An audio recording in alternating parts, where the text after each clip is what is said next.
Thursday here with the sun shining in Miami Gardens. It is Gulfstream Park West. Remember that stuff? Turf course. We got 4 turf races coming up a bit later today. In fact, the first race with a good-sized field to be run over the grass course listed as good. Partly sunny skies, though, on this Thursday as we continue on and march towards the end of October 2020. Jason Blewett, Ron Nicoletti, glad you're with us on this live edition of GPW today.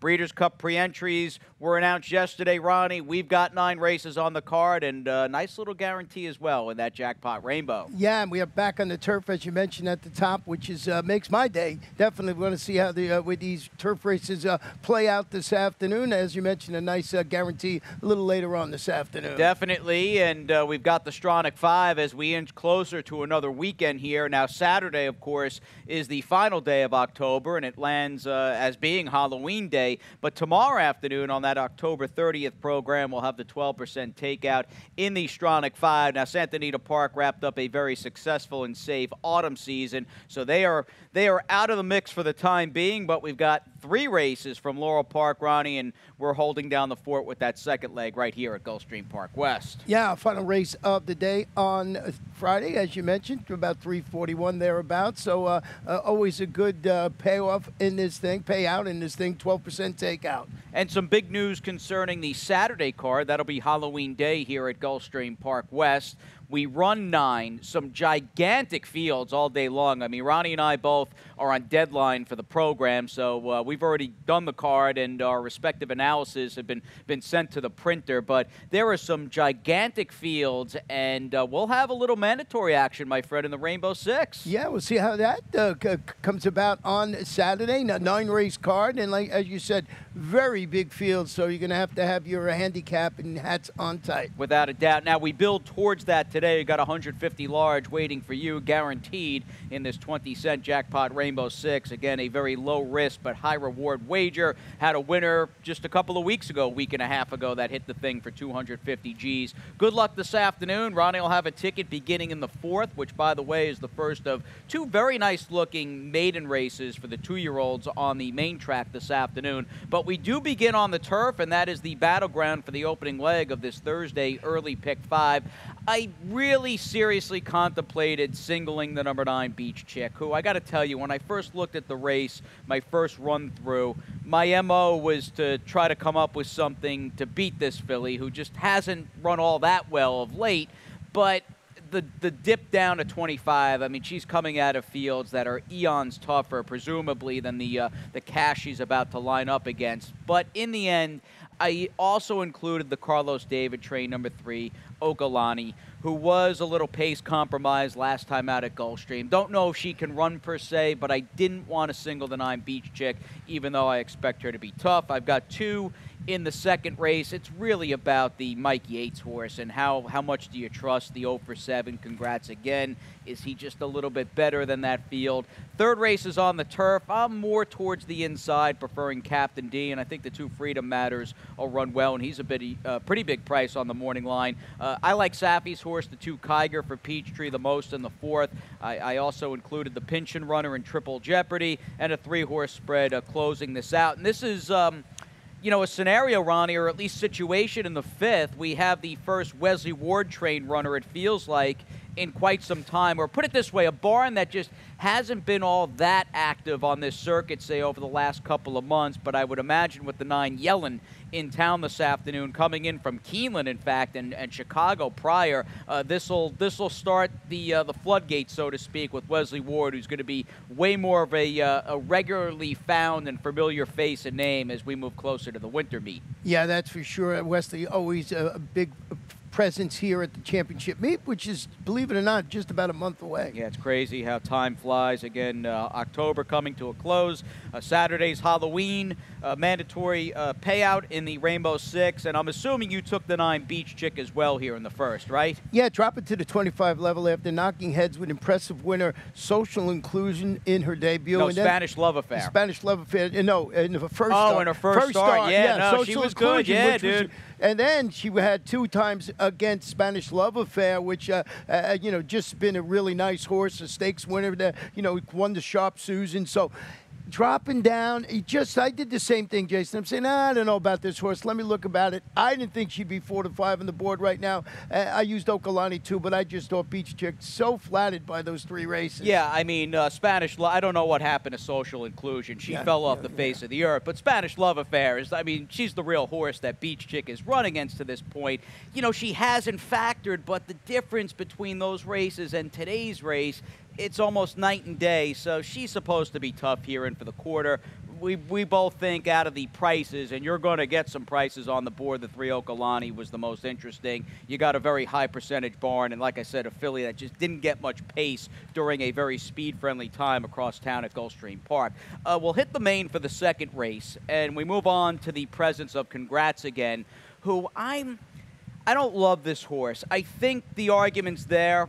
He's obviously going to be favored in this spot. And my argument is he might just be, despite being winless in 7 starts, is he just a little bit faster than the likes of the 2 Altman and the Delgado horse, right? Yeah, he's got the 4 Venezuelan winner, the 2 second-time starters, who are probably going this way, but is the benchmark of the field good enough with Congrats Again to beat those 2?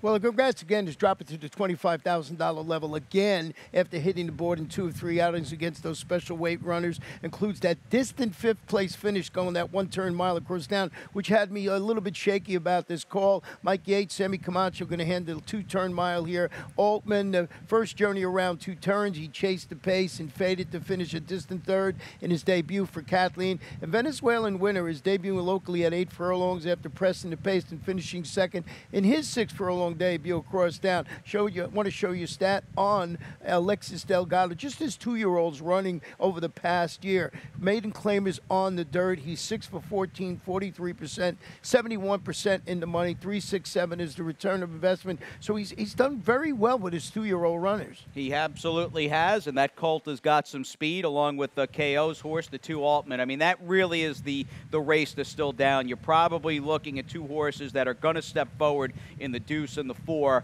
Will that be enough to defeat the 3 Congrats Again, who has racked up, again, a somewhat troubling winless in 7 starts to this point. Back on the turf for race number 3, and I prefer horses down towards the inside, and I'm glad we're in different corners in this race. I think Captain D is just a very logical-looking contender, acclaimed out of Safi by Terry Pompey. And I've always considered him just a much better horse on the turf, even though he's run okay on the dirt. He's a better turf horse, and he's got good positional speed. I think there's a ton of back class to go around with the 2 Freedom Matters, who's had somewhat of a rocky 2020 with only 2 appearances to date, but he might be able to run a lot better. In fact, that's my plan and my thinking. I just think he probably needed that last race, and if he could still compete at or around this level, he's going to take a big forward move. I see you're towards the outside taking the soon-to-be 8-year-old who hasn't started all that often in the 8 Zulu, who is now second off the claim for Jose D'Angelo. Yeah, trying to get a little bit of a price. I believe 9-2 on the morning line. Drop it to the 25 condition claim in the first race since taking that overland route. Failed to fire, but that was that taxing mile in 3:16. Richard 8 Lee in his last. Jose D'Angelo, Semi Camacho. It's a 7-time turf winner. You know, I just thought in this spot for a little bit of a price, I would go with the number 8 horse Zulu on top of my ticket. The number 6 Threshold is dropping to this level. Followed a pair of victories against this same level of opposition. Comes back, press and fades.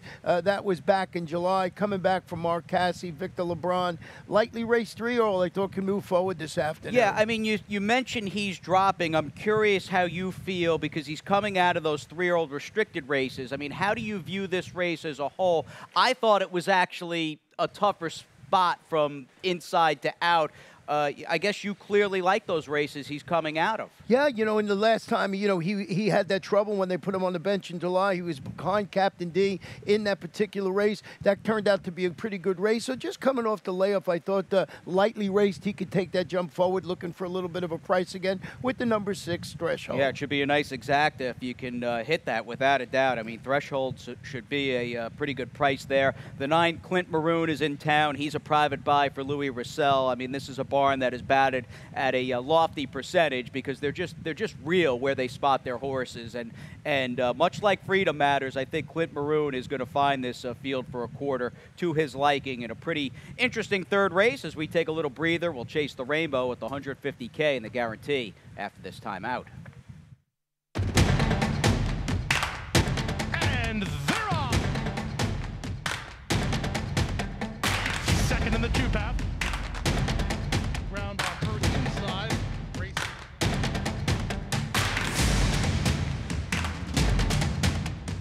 And a quarter of a mile to go, and he's 6 on top. Last of the 12 as they roll into the backstretch.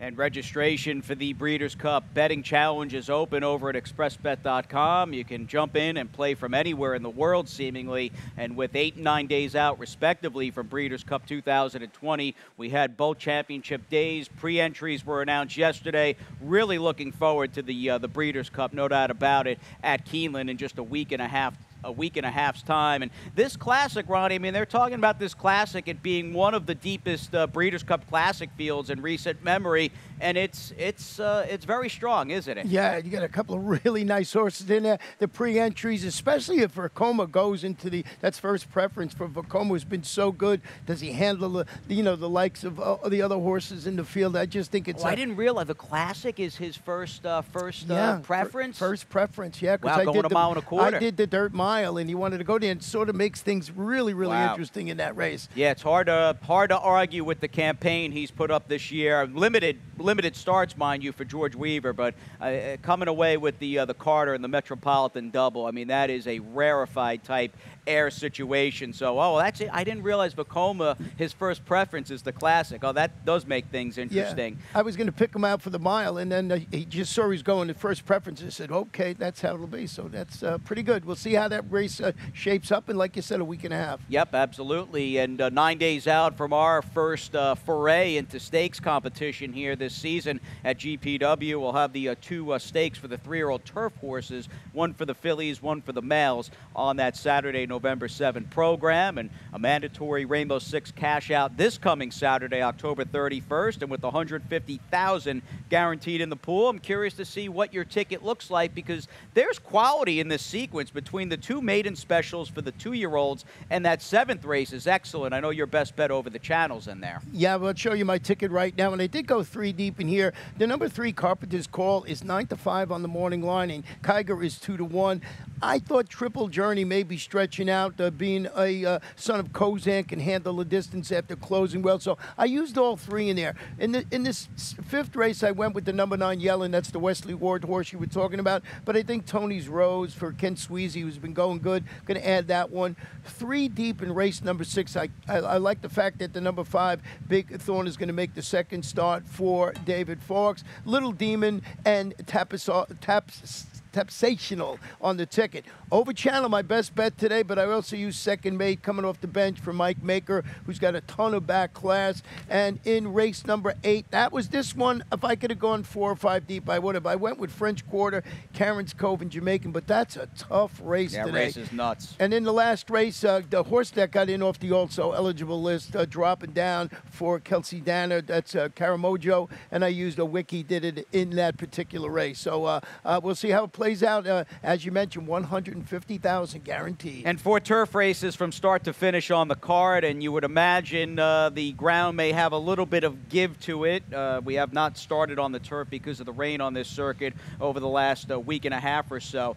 Not a turf race, however. That is not the starting point of today's Rainbow Six, and we do start the sequence in style, going around 2 turns with this cast of 2-year-old maiden special weight horses, and a good mix, or at least I think a dividing line in the sand, so to speak, between a couple of likely second-out improving locals, the 2 Kiger for Safi and the 6 Triple Jeopardy for Jose Pinchin, against the Delaware shipper in Carpenter's Call. Now, you like this horse more than I do. We'll go back and show you a horse who just ran fine first out. He ran fine, I think, in the context of this race. I'm a little concerned, although he's got the best-looking figure. I just don't know about the quality exiting this race we're looking at from October the 7th at Delaware Park.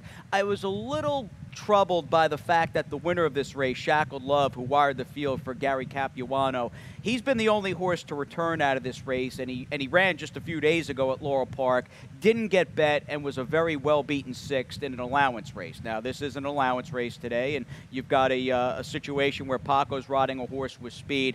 I'm curious to see for Gerald Bennett how this horse is going to stack up in, like, the quote-unquote class department. Yeah, you know, and that's why I mentioned that when I was showing you my ticket that was 9-5. I'm not totally sold on that horse, even though I put on the ticket, because of what you mentioned, speed and Paco Lopez. Kiger is going to wear blinkers today. He broke slowly in his... Show the race. You could take us through. Go for it. Oh, you're going to show? Yeah, so he just broke slowly in that particular race. And he had blinkers this afternoon. You're going to see it right now with Kiger coming out of the gate. And I just thought, off that performance there, you see him right there. He breaks slowly in the race. And he's going to put blinkers on today. And it's Safi Joseph Jr., so I'm expecting this horse to run much better this afternoon. Little sluggish in the stride. It was like he broke fine with the field. It just took him about a 16th to an 1/8 of a mile to really get his feet beneath him.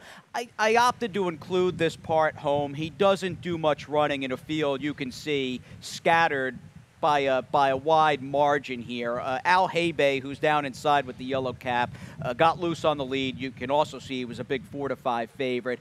Wasn't an effort that bowled me over with Kiger, and I didn't think he had some like crazy, disastrous, tough trip, even though it took him a little while to get into the race. But it's still Safi second out, and the fact of the matter is you've got a colt who's bred the stretch out, being by Verrazano, going out for a barn, and we'll show the stat right now you sent in. I mean, Safi does well with these horses. 2-year-olds going short to long on the dirt. He's 4 for his last 5. He's 4 for his last 5, and of course he's 100% in the money in the 3.75 return of investment. I was amazed when I saw this, but that's over the last couple of years. So you're expecting this horse to run well. And you mentioned the 6 Triple Journey stretching out, showed some late run. He's a son of Kozan. He's bred to respond favorably to the distance. So I used all 3. I'm not sold on any one particularly in that race. I thought Triple Jeopardy, who we know, of course, 3 rules, is the star of the family in the sibling department. I like the way he passed some horses. This advanced cash race, though, is going to be the death of me. I've liked in the last 3 cards here, I think I've liked a total of 4 horses out of that race. 2 yesterday in Dream of Anfield and Master of Disaster, who ran kind of a flat second, a suck-up second. And this dude's no fool. And that race, which I thought was going to be super live and just like a very, very profitable race going forward. I mean, horses have come out of that race and have not run to my expectation. Did I overrate the race? Well, we'll see how that plays out this afternoon with Triple Jeopardy. Moving on to the 5th here, we'll start the late pick 5. You've got the Wesley Ward shipper on the outside. And I think as far as like running styles go, the 7 Tony's Rose and the 9 Yellen, who, I mean, this isn't some earth-shattering statement. They're going to be the favorite and the second choice in the wagering in all likelihood. They complement each other, though, I think, quite nicely, because you have a speed horse in Yellen, and you have, I think, the best closer in the number 7 Tony's Rose. Use 2 in the 6th race. I like the rematching duo, and we're going to look at the race Big Thorn, the 5, and the 6 Little Demon are coming out of in just a few seconds. I spread around in the feature today. Again, I like Ronnie's best bet from the rail in Over the Channel, who's just really turned into a very solid and resolute turf horse, as well as the 6 Harbor Master. And I still think there's a chance Max KO, the 7, can get loose and get comfortable and potentially get brave at a good price. So I included him. 3-horse spread in that very tricky 8th race this afternoon. And I didn't include the draw-in of the 12 Karamojo, who's a major player and probably should go back and maybe tweak this thing before the sequence begins. But I like the 2-tone feeling along with the 5 Wiki Did It, one of at least a couple of horses here in the sequence, pretty live on paper for trader Kent Sweezy. And Kent, in fact, is setting out my top pick in this opening leg in the number 7. who is by tonalist, and that is Tony's Rose. And I felt as though, even though respecting Yellen, and she's clearly properly spotted first time against winners for Wesley, she is only just 1 for 8 in her career, and it did take her a little while to break her maiden. Does the 5 horse for Patrick B. and Cohen, Sweet, Sweet, Sweet, maybe take a little bit of the starch out of Yellen if they hook up out of the gate? And that could be the case, because Sweet, Sweet, Sweet's going to try these 2 lifetime runners. The first race since, as you mentioned, pressing the pace and fading against state-bred optional claimers, going 5 during the championship meet. Coming off the bench, Patrick B. and Cohen. What I like about Yellen, he debuts locally. I like the spot. 25, 2 life. It's good for this horse. Beat a couple of next out winners in that 40 maiden sprint, going 5.5. And I like the fact that Paco's on there, but I had to use your top pick too, Tony's Rose, for all the reasons you mentioned. And 9 wins for Wesley Ward here at Gulfstream West over the last five years here, going back to 2015. He's 9 for 44 for 20%, and 7 of the 9, in fact, were ship-ins right off the band. So this has not been a barn that's needed a lot of racing experience to get going into the winner's circle at GPW, and of course Yellen is the main story of that race. The 6th, though, let's volley back onto the main track. We'll bring on this cast of Florida-bred 2-year-old maiden special weight horses. And a similar situation here. The barn of Gerald Bennett has another Delaware Park ship-in this race. In this case, it's the 7, Tapsational, who just ran well. I thought was up close, kind of tracked the pace, and was a good second. Yet this colt by Tapiture is running against 2 rematching horses from the 4th race over at Gulfstream Park in late September. This was closing week, and we'll show you both the 6 Little Demon for trainer Ralph Nix and the first time starting in this race, Big Thorn for trainer David Fox.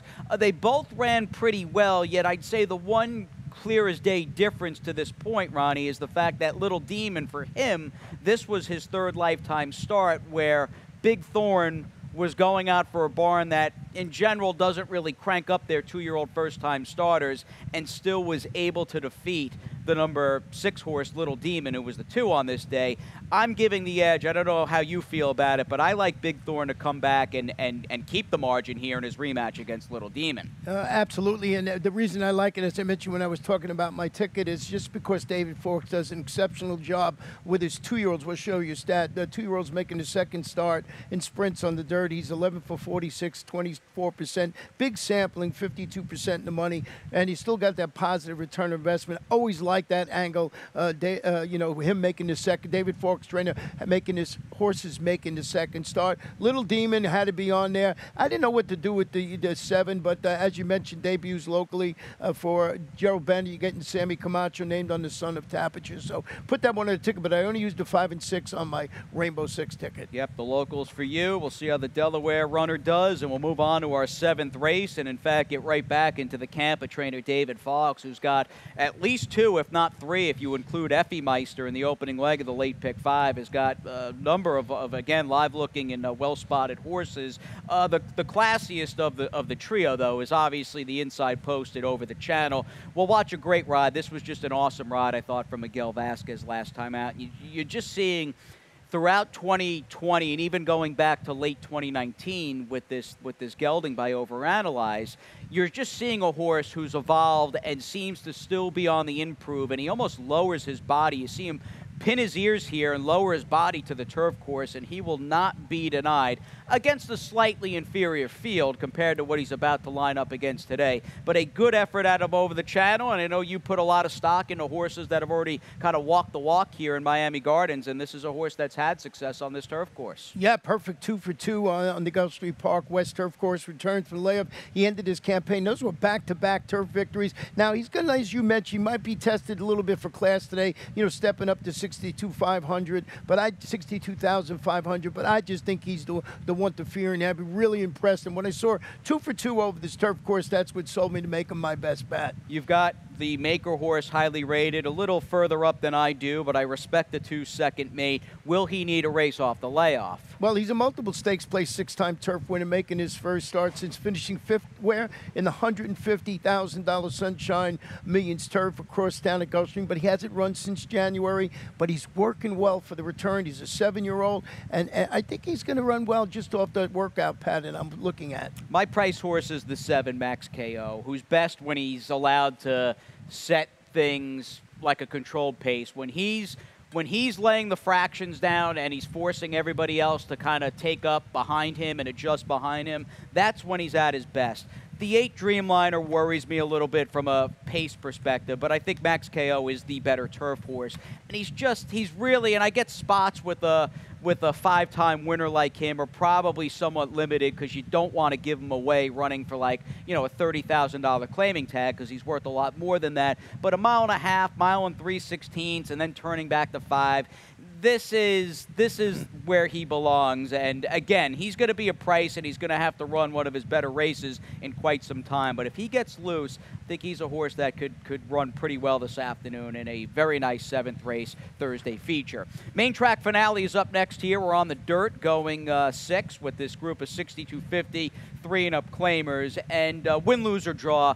If French Quarter's in, you're probably, if you're tuning into the show, you're probably going to see a last-out replay of him. I have to just respect this horse and acknowledge the kind of career that he has had to this point. He's still hitting hard in the twilight of his 9-year-old campaign. Now, he's one of a number of horses coming out of the finale here back on October the 9th against Karen's Cove, who did beat him fair and square, and you've also got the speed horse Star Wancho in the mix. These 3 horses who wound up sweeping the try in this race on 10-9 are coming back this afternoon. Yeah, they just look like logical contenders. I had a tough time with this race. I was curious to see what you would do, and we both came up with the 3 and the 8 in the race. So always I seems did lose my top pick, but I had picked the number. Did you like Acorn at all? That's who I had picked. No, I had picked the 3 and the 8 exactly. French Quarter and Karen's Code, just flip-flopping those two because this one had a little bit of traffic at the French Quarter at the claimed in 5 consecutive races. So not only do we know he's a hard-knocking campaigner, everybody knows he is, and they keep in going and grabbing him and making some money. And I wonder, I've always wondered with horses like him, who, he's just as honest as the day is long. I wonder if word gets around on the backstretch that he's just a very sound horse that takes care of himself. Absolutely 100%, and that's what they do. He's a good horse. He likes to run. He likes to win, and you can't lose. You run him one time, you make the money, they claim him. So 5 consecutive races in a row he's been in a different barn. He's really incredible. No, love French Quarter. Yeah, again, a cold 3-8 for Ronnie and I with Karen's Cove in second, and you like Jamaican, who's one of a number of horses that might be able to mix it up towards the front of the pack in the early speed department. Now, we cap things on the turf here, which is, I like saying it. I like saying the nightcap's a turf race. It's been a little while since we've had that luxury. Now, there is a distance change here. We're cutting back the finale, and Pete will be up in a few seconds anyway with the scratches and changes and all that information. But this one will go at 7.5 furlongs, not the 1 1/16 it was carded. We have a field of 10, and I'm glad you included the 12 Caramojo, who I don't really have an issue with, and I'll tweak that super in a second after we get off the air. I do worry a little bit about, it's only post 9, but does that worry you at all that he may need a little bit of luck because they're going to break right on top of that clubhouse turn? But it's just been he was doing so well before the layoff against Better. He's dropping to the $20,000 level today. I love the work that Kelsey Danner does, so I just thought those performances in May and June, I wanted to put this one on top of the ticket. I originally had the horse I had the 5 Wiki did it on top of my ticket, debuting locally for Ken Sweezy, but when I saw the 12, I flip-flopped him, and that was my thought to do that because this horse was really good before the layoff. I'm taking a flyer with the two-tone Feeling, whose only turf race to date was over a year ago against a field way tougher than this one. I feel like he's come back okay. Turf's the question, and we don't know, or at least I don't know, if he's good enough to win for 20, but I think he's run fine in his 2 dirt races, that if he can move forward off that turf race against Special Weight Company, he might have a little bit of an upset chance here, and he was also a little compromised here, running and try to close outside and wide on that opening day card. So he's a little bit of a bet back for me. I'll take the two-tone Feeling as we turn things over to track announcer Pete Aiello for those scratches and changes.